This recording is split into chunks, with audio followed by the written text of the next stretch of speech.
आणि आज असणारा मॅटर होती, त्या मॅटरमध्ये असणारं पोलीस डिपार्टमेंटच्या ॲफिडेव्हिट, त्याच्यानंतर प्रिन्सिपल सेक्रेटरी होम यांचा ॲफिडेव्हिट, हे दोन्ही ॲफिडेव्हिट दाखवले. त्यांनी कोर्टाच्या ऑर्डर्स कशा पाळलेल्या नाहीत आणि त्यांना पाळायचं नाही अशी असणारी परिस्थिती आहे.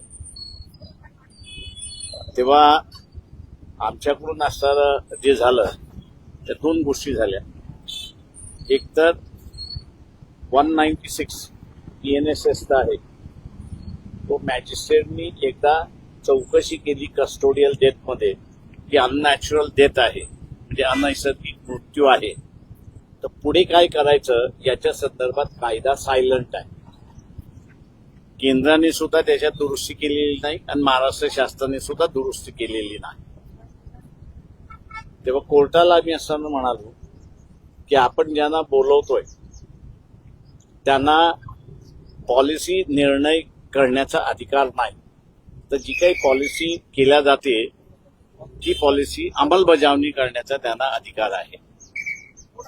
दुसरं, पॉलिसी जो ले डाऊन करतो सेंट्रल गव्हर्नमेंटला, तर काउन्सिल ऑफ मिनिस्टर्स ही ले डाऊन करतात आणि काउन्सिल ऑफ मिनिस्टर राज्यामध्ये करतात.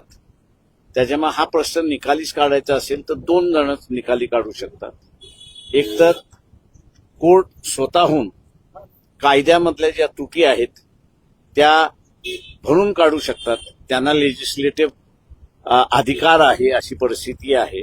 नाही तर कोर्टाला असं वाटत असेल की एक संधी आपण पुन्हा सरकारला द्यावी, तर मग या खात्याचे जे मंत्री आहेत तर या खात्याच्या मंत्र्यांना कोर्टाने बोलवावं आणि विचारावं की हा जो अपुरा कायदा आहे तो पूर्ण तुम्ही करणार आहात की नाही.